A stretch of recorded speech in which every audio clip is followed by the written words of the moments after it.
Salut à tous, on se retrouve pour une nouvelle vidéo et donc aujourd'hui je vais vous faire un update lecture et donc ça sera une présentation donc de quatre de mes lectures, 3 qui font partie donc de la pile à lire des beaux jours et puis un autre qui n'en fait pas partie, et je vais d'ailleurs commencer tout de suite par vous présenter celui-ci. Donc il s'agit de Miroir Miroir, écrit par Serena Valentino aux éditions Hachette. Et donc dans celui-ci on va suivre, on va découvrir en fait l'histoire de la méchante reine. Donc dans Blanche-Neige, en fait c'est la série sur les méchants des Disney, et donc celui-ci c'est le tome 1. Donc il y a tous ceux-là qui sont parus déjà. Donc dans celui-ci, on va nous raconter donc l'histoire de la méchante reine. Donc on va en fait découvrir qu'au début, elle n'avait rien d'une femme méchante. Elle a eu une enfance plutôt compliquée, un père très distant, et en fait elle va rencontrer le prince, le roi, donc le père de Blanche-Neige. Au début tout va très très bien se passer, et en fait c'est à la mort de ce dernier qu'elle va commencer petit à petit à devenir donc la reine que l'on connaît à travers le dessin animé. J'ai bien aimé, c'est une lecture très très jeunesse, c'est écrit très gros, c'est aéré, ça se lit vraiment très très vite. Ça reste, j'ai passé un bon moment. Après voilà, ça reste une petite lecture jeunesse. Donc ce qui était un peu bizarre, c'est que dedans on nous parle assez furtivement des étranges sœurs, et à la rigueur c'est plutôt ces personnages là qui m'ont intriguée plutôt que la reine en elle-même ou que Blanche-Neige. Voilà, donc j'aimerais bien découvrir le tome sur les étranges sœurs. C'est vraiment en fait ces petites parties-là de l'histoire que j'ai le plus apprécié au final.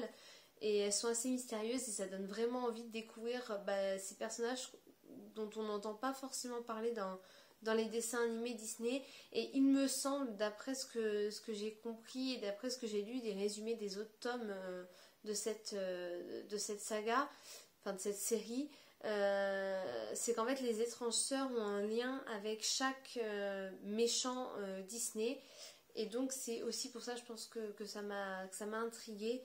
Et voilà, j'ai hâte de découvrir ce tome là.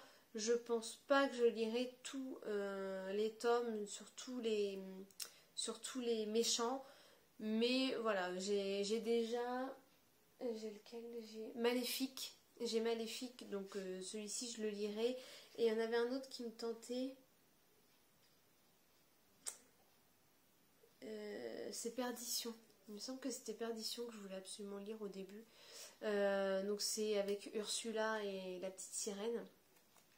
Donc voilà, le prochain que j'achèterai, je pense que ça sera Les Étranges Sœurs. Et donc le livre que je vous présentais maintenant, tout le monde le connaît au moins de nom, c'est Harry Potter à l'école des sorciers. Donc c'est le tome 1. J'ai celui aux éditions Folio Junior, donc qui était dans le coffret comme ça en noir et blanc. J'ai bien aimé, j'avais vu les films, j'avais jamais lu les livres, donc c'est pour ça que j'ai commencé donc la saga. Celui-ci donc c'est le plus court, il fait à peu près 300, un peu plus de 300 pages. J'ai beaucoup aimé, j'ai adoré me replonger dans l'univers, retrouver les personnages. C'était un bon moment. Maintenant c'est vrai que en ayant vu le film, et bien au final j'ai pas appris de choses supplémentaires. En même temps c'est vrai que c'est le tome 1, en gros c'est là où on nous présente l'univers, les personnages, où on nous explique, où c'est vraiment très très introductif, c'est très explicatif. Maintenant c'était quand même un très bon moment, j'ai beaucoup aimé, ça s'est lu très très vite, et donc j'ai hâte de lire les tomes suivants pour voir si on nous dévoile des choses qu'on ne nous dit pas dans le film. Donc voilà, c'était un bon moment, et puis à voir par la suite.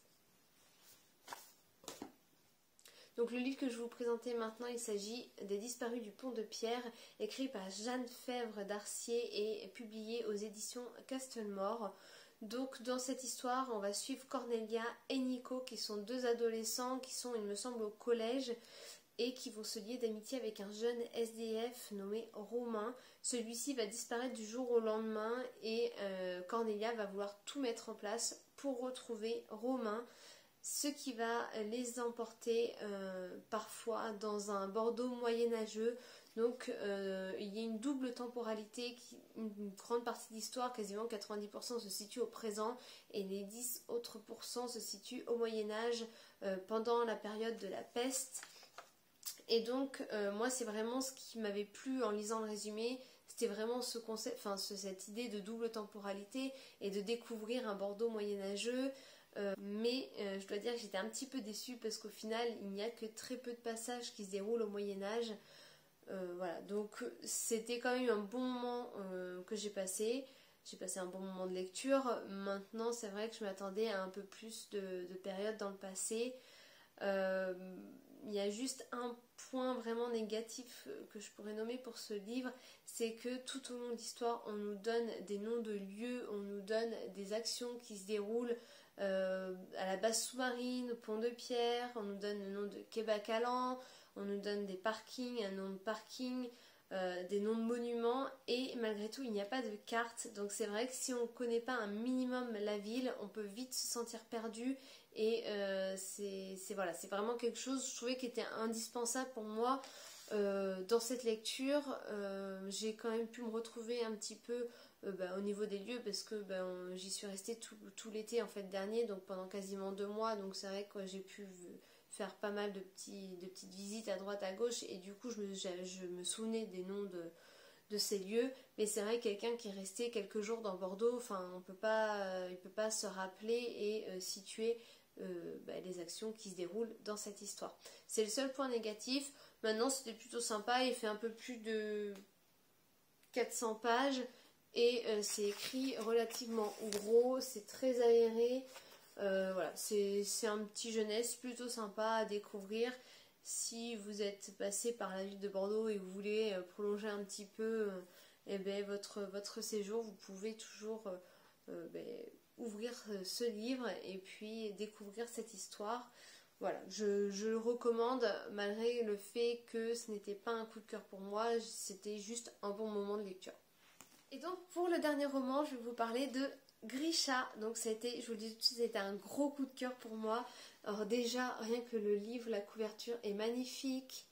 Enfin, les dorures partout, c'est trop beau. Et quand on lit, c'est tellement agréable. Le livre s'ouvre vraiment en entier, on casse pas le dos.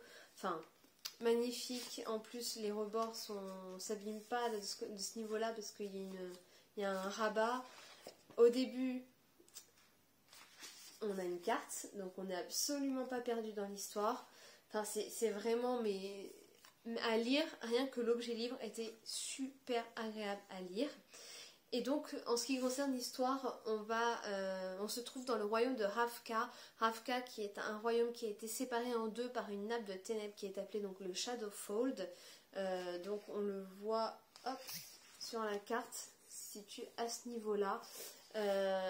Et donc nous on va suivre Alina Starkov, donc, qui est cette jeune femme qui à la base est une simple cartographe, et on va très vite découvrir, il me semble dans le premier chapitre, les premières pages, qu'en fait elle a un pouvoir qui est inégalable, que personne d'autre n'a, un pouvoir, non je ne vais pas vous dire, mais un pouvoir qui va permettre peut-être, on ne sait pas, de résoudre ce problème donc de Shadowfold.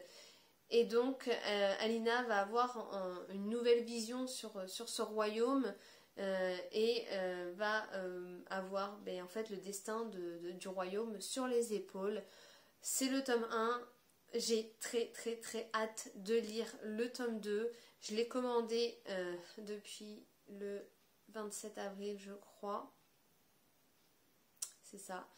Depuis le 27 avril, et j'avais commandé le tome 2 et 3, j'ai reçu le tome 3, mais je n'ai pas reçu le tome 2, puisque ça me dit qu'il n'était plus disponible chez le fournisseur. En fait, je l'avais commandé sur le site de la FNAC, je l'avais trouvé nulle part d'autre, ailleurs.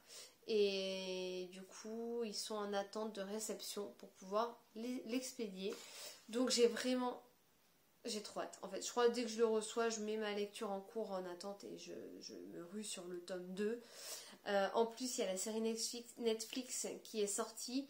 Et du coup, j'ai vraiment trop envie de la regarder. Mais la saison 1 de la série correspond aux 3 tomes de Grisha et aux 2 premiers tomes, enfin aux 2 tomes de Six of Crows. Donc il faut absolument que je mette les bouchées doubles, que je carbure pour pouvoir regarder la série très rapidement. Donc voilà, pour celui-ci, j'ai tout aimé, les personnages, les lieux, l'ambiance, l'écriture, enfin la plume, l'objet livre, c'est vraiment un coup de cœur et j'ai trop hâte de lire le tome 2. Donc voilà. Donc voilà pour cette vidéo, j'espère qu'elle vous aura plu. Dites-moi en commentaire si parmi ces livres, il y en a que vous avez lus, même si je suppose que la majeure partie d'entre vous en ont lu au moins un sur les 4. N'hésitez pas à me le dire en commentaire. Je vous fais de très gros bisous et je vous dis à bientôt pour une prochaine vidéo. À bientôt.